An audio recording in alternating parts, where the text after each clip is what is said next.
David had always been a clever boy, sharp-eyed and quick-witted, with a smile that seemed to charm anyone who met him. Yet, despite all his intelligence and charm, David had a secret flaw that shadowed his otherwise bright personality. He could never admit when he was wrong. From the smallest slip of the pencil in school to the bigger mistakes at home, David would weave excuses, blame the circumstances, or sometimes invent entire stories just to escape the discomfort of facing the truth. He hated the feeling of being judged, hated the tight knot in his chest that came whenever someone looked at him with disappointment, and hated even more the thought of getting into trouble. It all started innocently enough. One Monday morning, Mrs. Carter, his third grade teacher, asked the class to take out their art supplies for a drawing assignment. David, lost in his own thoughts, accidentally knocked over the water jar, spilling blue water across the pristine surface of the classroom table. The other children gasped, and David froze, staring at the spreading puddle that soaked several drawings. His heart pounded like a drum, and he felt a rush of panic. He knew the moment he admitted what he had done, he would be in trouble. So, he did the only thing he thought he could do. He said, "I didn't touch it. Maybe it was the wind."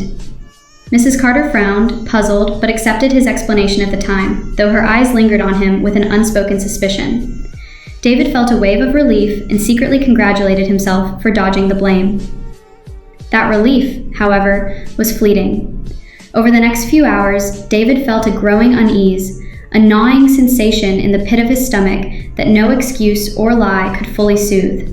He noticed Mrs. Carter's disappointed glance every now and then, the quiet murmur of the children who knew he was lying, and he began to feel a small, persistent guilt that refused to fade.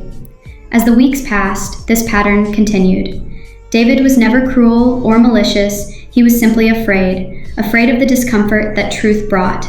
If he forgot to do his homework, he blamed the dog, or his little sister, or a mysterious missing page that somehow went astray. If he broke a neighbor's window by accident, he claimed he had seen someone else nearby, even though no one had. Each lie seemed to save him in the moment, but over time, he began to notice that people's trust in him wavered. His friends hesitated when he made promises, and his parents' smiles had a subtle edge of wariness. The world felt heavier for David, weighed down not by punishment, but by the invisible burden of dishonesty. One Saturday morning, David found himself in an entirely different kind of predicament. He had been walking home from the park, his backpack bouncing against his shoulders, when he noticed a small, abandoned-looking kitten hiding beneath a bush. Its fur was matted, and its tiny body shivered as if the world had been unkind to it. David's heart clenched. Without a second thought, he picked up the kitten, cradling it gently, and decided he would bring it home. But his parents had a strict rule: no pets without permission. And so David faced a familiar dilemma: do what he wanted, and lie or be honest and face their disapproval. Fear won, as it often did. He stuffed the kitten into a cardboard box, carried it inside, and claimed that he had found it wandering the street. His parents frowned at the story. They knew he was stretching the truth. But again, David escaped without severe punishment. Yet that evening, as he watched the kitten cautiously explore the corner of his room, he couldn't shake a growing sense of unease. He wanted to love the kitten, but a shadow of guilt hung between them, as if the little creature could sense the dishonesty that had brought it there. The tipping point came on a rainy Tuesday afternoon. David's school had organized a field trip to the Science Museum, a place he had been dreaming of visiting for weeks. The museum was enormous, with towering exhibits, flickering displays, and fascinating specimens from every corner of the planet.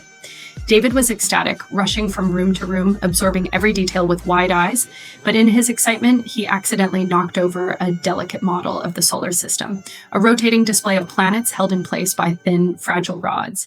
The entire structure toppled with a resounding crash, sending planets rolling across the floor. David froze, his stomach twisting in knots. The museum curator turned sharply, eyes widening in shock. All around him, children gasped, and the quiet hum of visitors came to an uneasy stop. David's first instinct was to lie.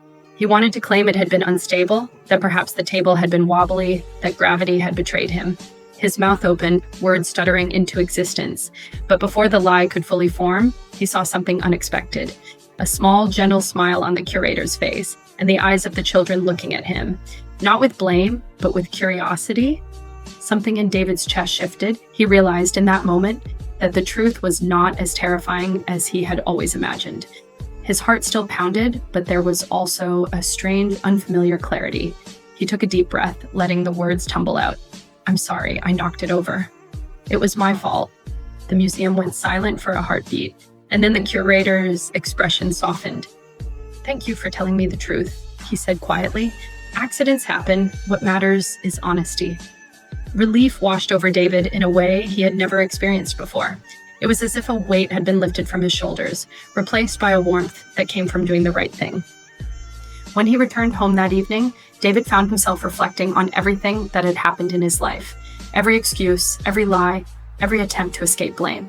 He realized that the relief he had felt in the past, the small victories of avoiding punishment, had never been true relief at all. It had always been shadowed by anxiety, guilt, and the fear of being caught.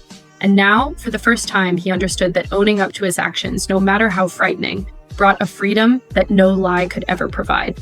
David decided it was time for change. He started small, admitting when he forgot to clean his room, confessing to his parents when he had been careless with his homework, and even apologizing to friends when he had hurt their feelings.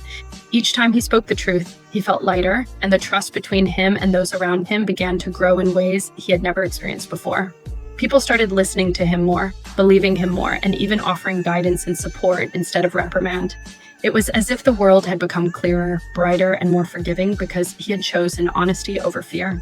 The moment that cemented David's transformation came several months later. He had been walking home from school when he noticed a wallet lying on the sidewalk. Inside were several bills and an ID belonging to an older man named Mr. Thompson.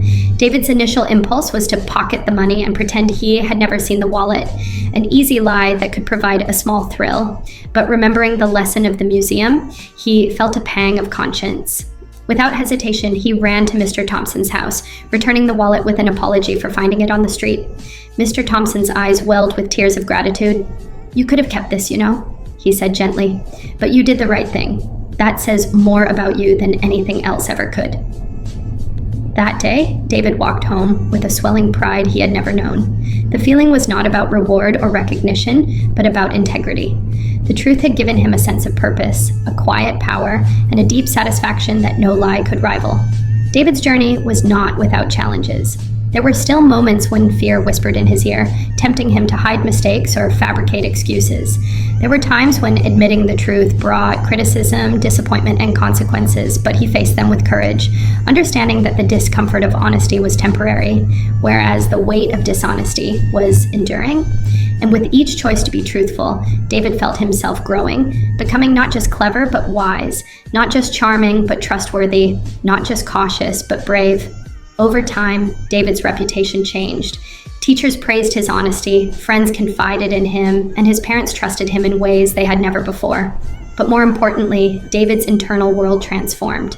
The fear that had once ruled him was replaced by a calm confidence, a quiet knowledge that no matter what happened, he could face the consequences of his actions with dignity. He learned to laugh at mistakes, to apologize sincerely, and to take responsibility with grace. Life became richer, more vivid, and more meaningful because he no longer hid behind lies. He discovered the profound truth that mistakes were not failures.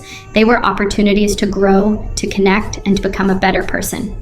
One evening, David sat by the window, watching the sunset paint the sky in shades of gold and pink.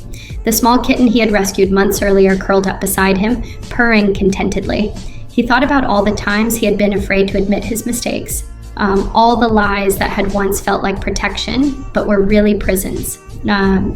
He smiled softly, a mixture of gratitude and understanding warming his chest.